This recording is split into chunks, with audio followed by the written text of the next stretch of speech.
It's Conduit News Radio with Paul Harrell. Welcome back to the program. We've got Congressman Rick Crawford on the line. Rick, good to have you on again. Hey, good to be with you. Yes, sir.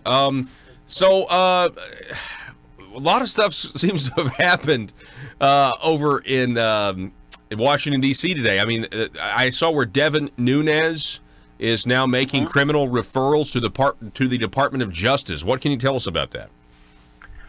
Well, without naming any names, obviously you can probably piece this together and come up with a pretty good idea of who those individuals are. A lot of the referrals are not necessarily naming individuals, but rather highlighting some activities that would implicate multiple individuals. And so when you think about, we're not talking about 8 individuals being referred. We're talking about 8 acts being referred. And, some of those acts may be confined to an individual, but some of them may be related to multiple individuals. And so as you're piecing this together, you could probably come up with 12 or 13 names off the top of your head, and I'll just leave that to your speculation. This is all pretty much just based on open source reporting that has been going on for the better part of 2 years, and some of the key players in this whole Russiagate thing.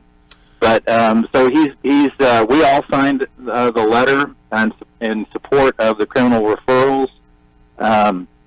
He apparently has submitted that already, and you saw Attorney General Barr. He didn't know this was coming from Devin because he made these comments before the criminal referrals were submitted.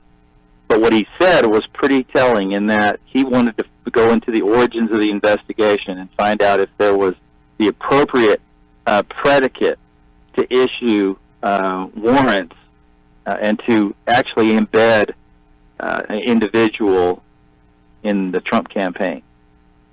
And so something went terribly wrong in this process. If there was probable cause to embed basically what we're talking about is putting a spy in the Trump campaign. If there was probable cause, why did Mueller not find it? So you see what we got going here. Mm-hmm. So the Mueller report didn't indicate anything like that, and so that means that somehow, somewhere, some information was manipulated in order to secure a warrant to go in and do this, or there was no warrant. So you see we've got some problems and some inconsistencies, and I think it's appropriate, and I'm glad to see that Attorney General Barr has come out and made this an issue because, of course, people like Adam Schiff and Eric Swalwell are falling all over themselves about this. They just can't stand it because, they're a part and parcel of the problem. And,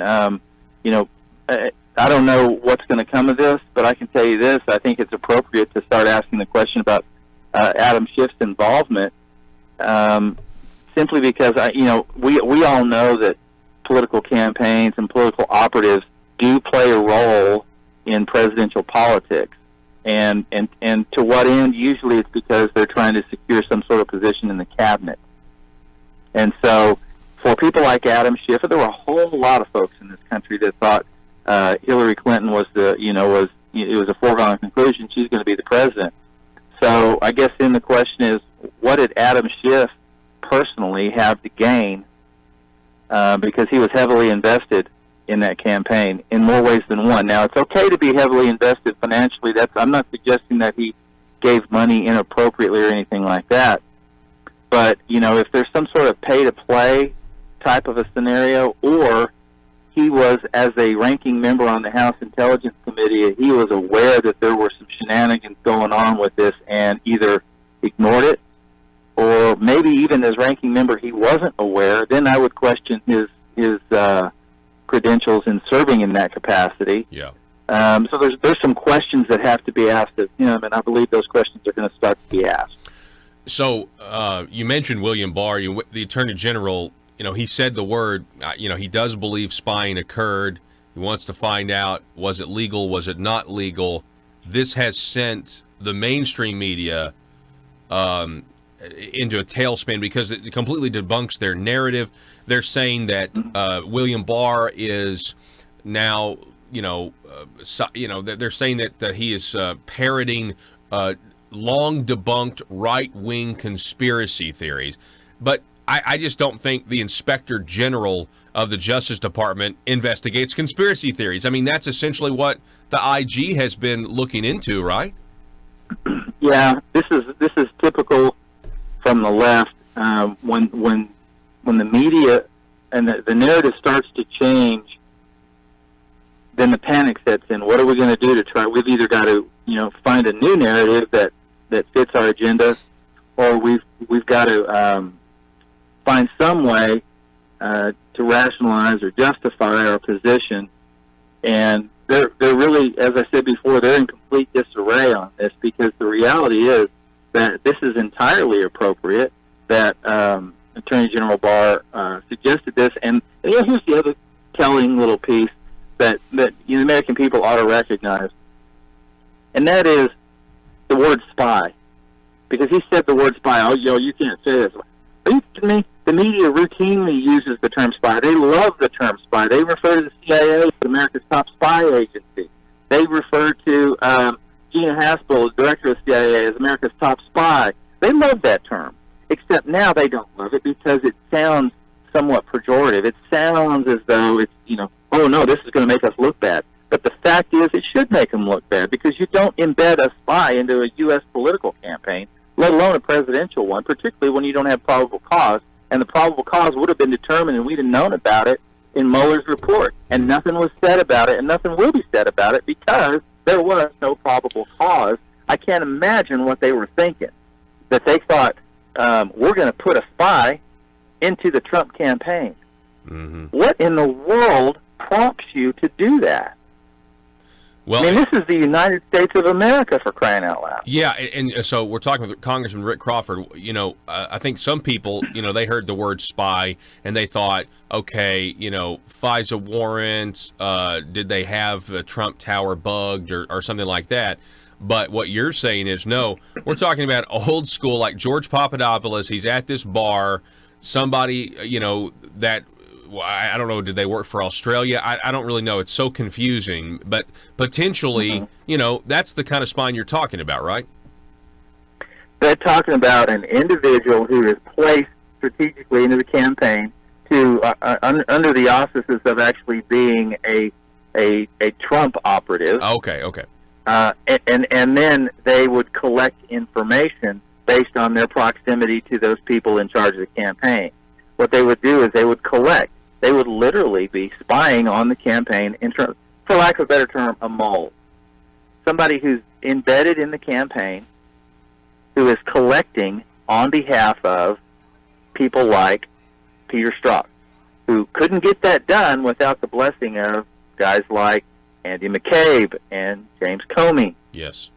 So I'm just saying that these are names we've heard, but we haven't heard them mentioned in this context.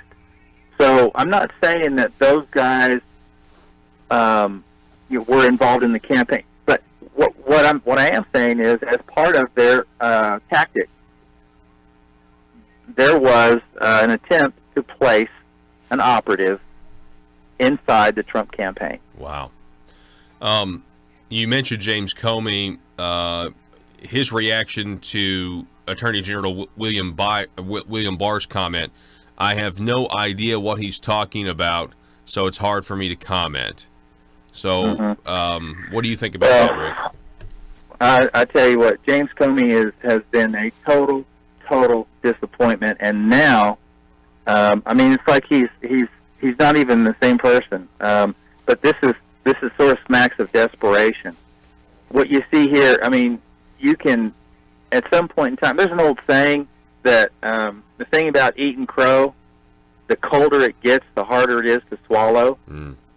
And they've let this get so cold that there's no way they can choke it down now. So they have got to double down. They've got to redirect. They've got to project. They've got to accuse others of doing exactly what they've done. They got to play dumb. Continue to, I feel like methinks thou dost protest too much, that kind of thing. I'm telling you, this guy is he's dirty. And so I mentioned this deal about, the potential for placing an operative in the Trump campaign. That doesn't happen without people at the highest levels knowing about it. And we know who the players are. But this goes all the way up. And it doesn't stop at Comey. There was involvement here even higher than him that suggests that they knew what was going on, if not authorizing it, at least going, whatever you think you need to do. Mm-hmm. Whatever you think you need to do. Mm-hmm. That kind of thing. So just sort of tacit approval without necessarily, any kind of an authorization. But I'm going to look over here while you guys go do that, and I won't say anything about it. But think about this: what in the world is Bill Clinton meeting with Loretta Lynch on the tarmac in Arizona? How does that happen? Just coincidentally happened to be in the same place, same time. They and by the way, let me show you their grandkids. They talked about their grandkids. Yeah, let me show you some pictures of my grandkids here. That's oh, come on, man. And then of course the media goes, yeah, that's entirely reasonable. It's entirely reasonable if you work for CNN. Oh my goodness, you're exactly right. Yeah, I wonder if anything will ever come of that. Because shortly after that, then you had those weird events where Comey came out and everybody. I still don't know what his motivation was. Why did he come out and say what he said? Not gross negligence, but extremely careless. But then he came out right before the election, and I think there's a lot the American people don't know. We still don't have a complete picture of all of that. Well, that was CYA, is what that was. He came out there and made these statements and did these kinds of things because he wanted to make sure that in the final analysis that he was proactive on this, and it wasn't as though Hillary did something bad, but she doesn't need to go to jail for it. A reasonable prosecutor wouldn't bring charges. He did not give a fulsome picture at all. He was duplicitous at best. On your show, I've told you this before. When it happened, I said, let's give him the benefit of the doubt, and I thought that was reasonable and fair to do so at that time. But since then, we've seen just what a scumbag he really is. Yeah. And he's really dropped any pretense of being a fair individual. He's now playing politics. He's now attacking Republicans. When he was held up to be, I don't know why anybody's upset with Comey. He's a Republican. The Republicans ought to love him. No, when he made these announcements about Hillary, the Democrats wanted his head on a pike. They wanted him gone. And then once it became clear that there was somewhat of an adversarial relationship with Trump, then no, he's useful. If Trump tries to fire Comey, we're going to throw a fit. And then if Trump tries to fire Rosenstein, we're going to impeach because that's obstruction. And, the truth of the matter is, I'm not even sure that you can obstruct as the President of the United States. Let's keep something in mind here. These people serve at the pleasure of the President. He is the Commander-in-Chief. He's the Chief Executive Officer. And people get this confused that the Attorney General is the Chief Law Enforcement Officer in the United States. No, he's not. The President is. So check the Constitution on that one. The Attorney General is selected by the President. He's appointed, and then he's confirmed through the advice and consent of the Senate. So he's been confirmed. Yes, his capacity is to enforce the law. So everybody was okay with Barr 20-odd years ago and talked about what a straight shooter he was during the Bush 41 administration. Even continued that narrative when it became clear, and he said in his confirmation hearing that, oh, yes, I'm going to, I won't interfere with Mueller, and we'll accept the outcome of the Mueller report and blah, blah, blah. Okay, then he's good to go. He's a good guy. Then the outcome of the Mueller report doesn't fit their narrative, and now all of a sudden Barr is in league with Mueller, and they're all trying to tarnish, they're all Trump puppets. Yeah, give me a break. They're accusing the right of these conspiracy theories, and yet, they're the ones that are concocting these new conspiracy theories to make sure their narrative stays alive. And we don't have a lot of time. We're talking with Congressman Rick Crawford, but I do have one more question I'd like to get you to comment on. A lot of this investigation has been predicated on the idea that the DNC was hacked by the Russian government. Now, Julian Assange has said that the source for those emails was not the Russian government. Now he's been arrested. I understand he's going to be extradited to the United States, or I'm assuming he is. What if it were to come out in that process that, in fact, it was not the Russians that hacked the DNC emails? That would blow this entire thing up even more, right, Rick? It absolutely would. WikiLeaks is a non-state actor. They are they are a spy organization, and they have far-reaching tentacles, multinational. And I've seen the flow charts and the hierarchy that exists and how WikiLeaks operates. They are very sophisticated, and they reach into virtually every country, and they have operatives in a variety of capacities. So they operate much like a spy agency operates, but obviously they're non-state. But they have international reach.